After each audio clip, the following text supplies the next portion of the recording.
Every great story needs some controversy or some drama, a crisis of some sort.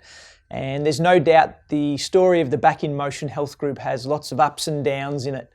I often describe myself as an accidental CEO. I never really wanted to be in business for myself. What I always wanted to do was serve the needs of the poorest of the poor. And also I was passionate about health, and so I wanted to empower people in optimal lifelong health.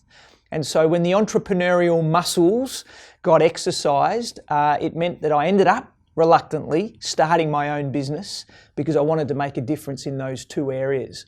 And in about 5 years, we ended up with about 100 staff, about 14 locations, and it was some well-intentioned friends and advisors that came around me at that time, and they said, well, you really need to professionalise your business. You need to put in some good management structure. So I just did what presumably everybody at that point does. I put in a board, I became the CEO. We had some general managers which made up the executive team. We had senior management workforce, and then a whole bunch of support staff. And seemingly that worked for a little while. In fact, it got us to 40 locations and about a $25 million business with about 300 staff.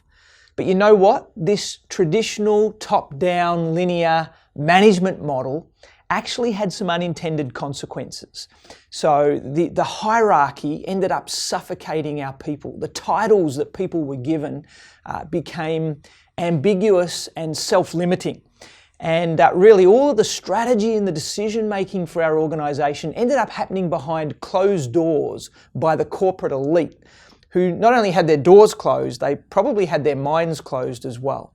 And what kind of happened was a form of the corporate caste system entered the Back in Motion Health Group, and we ended up with strata of executive and management and support people, and they didn't talk as collaboratively between each other.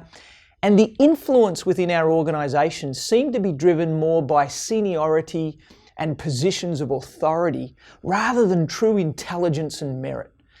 And what happened was creativity died.